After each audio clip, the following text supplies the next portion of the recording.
Okay, well, we got a lot of ground to cover today, so let's get going.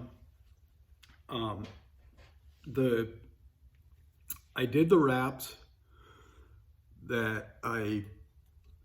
this is the fender bracket for the side of the iron head, which this license plate bracket is going on to.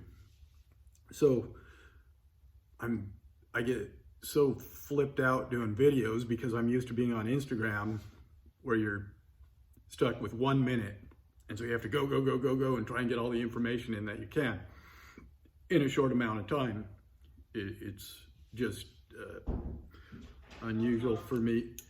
Hey Larry, can I hit you back later? I'm in the middle of an instructional video. That's good. I was just going to bring it down here so you didn't forget it. Oh, okay, cool. I'll get you your money. Yeah, don't worry about it. Sorry about that. Where was I at? Yeah, so I realize on YouTube I have more time, but I don't want to waste your time. So I'll try and cover, information and not blather on and on. But, okay, so doing these wraps around the existing fender bracket was it was tedious and a pain in the ass, and there is some small problems with it, but I think I can fix them. I'll show you, because I was fighting to get the wraps through here, and so you can see, let's see, you can see there's a little gap there and a little gap on that one. But I think I can clamp them. Let's see, clamp them and heat them up with a small clamp and pull it down. But if not, it is what it is. It still, I don't know if it looks cool, but it looks how it looks. So now let's get on to the next thing I'm doing. So the license plate will go on and bolt into these 4 holes. But I want to have the tail light, this tail light, I found it upstairs. I want it to sit up above it then and have the light that shines down on the tail light for night riding. So that's kind of the next step. Well, the point I wanted to make was I could make little stanchions that, this is just a piece of scrap, but and then have a straight weld. So it's basically taking a piece of round stock and welding it onto a piece of round stock. Well, the problem I have with that is your surface area. Let's see, let me flip this around. You just get a weld that is only the size of the 1/2 inch round stock going around it, which is probably plenty. But in order to take things up a peg or two, I took a piece of 1/2 inch round and put a small bend in it. So what that does, I made 2 of them that are exactly the same bend. And I cut this one off. So when it goes on here like this, I'll cope this to a 1/2 inch. You end up with, I don't know, almost double the surface area of weld going around this. Plus you get this nice radius detail here. And I know a lot of the welders out there, they're gonna huff and puff and say, my welds are so strong, they'll never break. And that may be true. When it comes to stuff that's hanging off the bike, I don't like to take any chances. I like to go the extra mile. On top of that, it's another detail that looks like you tried harder. And I don't know, I like that. I like making things just it's like Milk Plus, It's not just a glass of milk, it's got a little cocaine in it.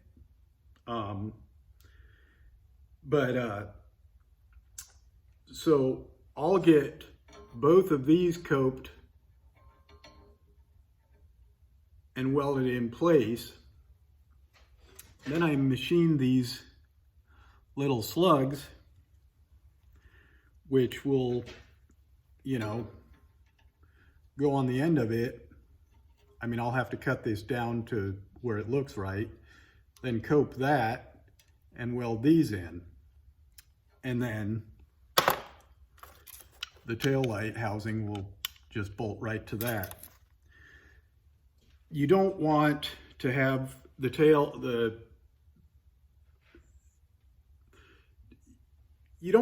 that's why I did these wraps, is I don't want this license plate and tail light assembly for welds to fatigue and for it to fall off the bike, because you're always a goat at the next get together if shit's falling off your bike and hitting people behind you if you ride in groups. One time my brother and I were riding, and he was in front of me, and for some reason there was a boot in the middle of the road, just a work boot. And I was watching him as he comes up to it, and his foot goes down, and right when he gets to it, he just boots the boot. And I don't know how, but somehow the thing goes flying through the air, and it comes back and it hits me, boom, square in the chest. And he was looking back, and so he sees the whole thing. It was just the craziest thing, 1 in a million shot. And the only reason I almost wrecked is because I was laughing so hard. It's like, how the hell does that happen?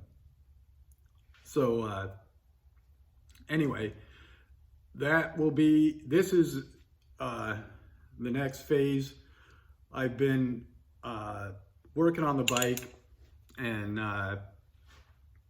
it's hard because I have a lot of hours into that build.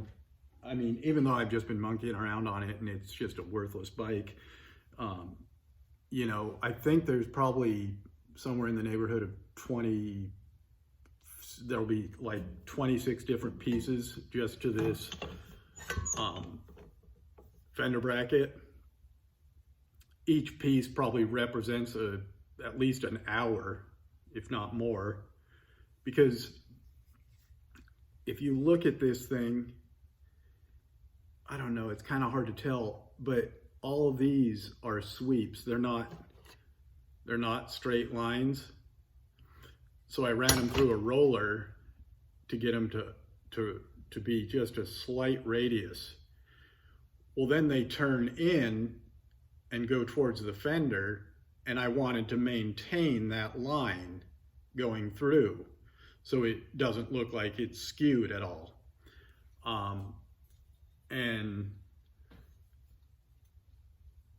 so it's all over the top stuff that has no basis in anything really structural, or, I mean, it's kind of structural, but it's all just showy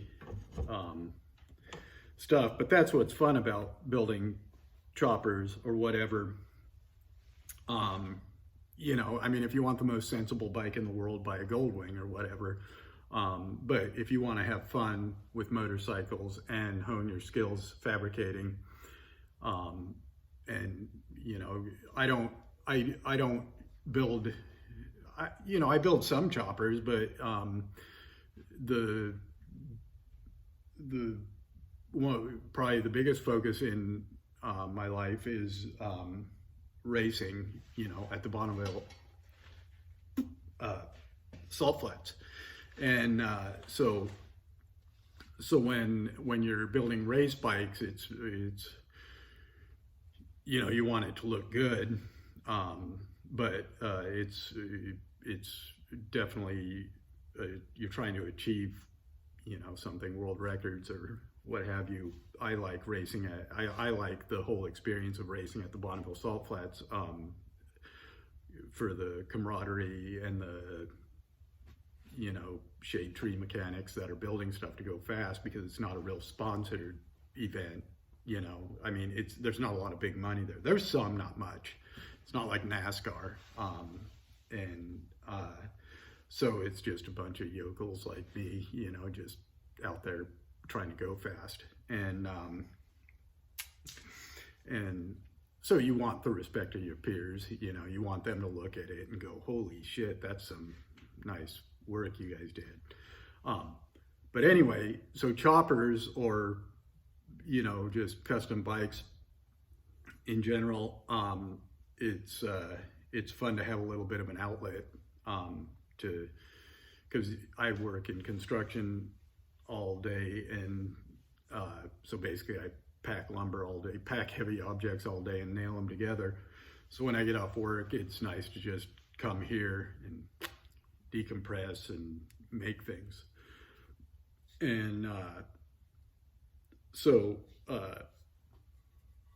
otherwise you can just lead such a sedentary lifestyle, you know, like you get off work, you go home, you know, the couch is calling you, you know, drink a can of Fresca or whatever, and you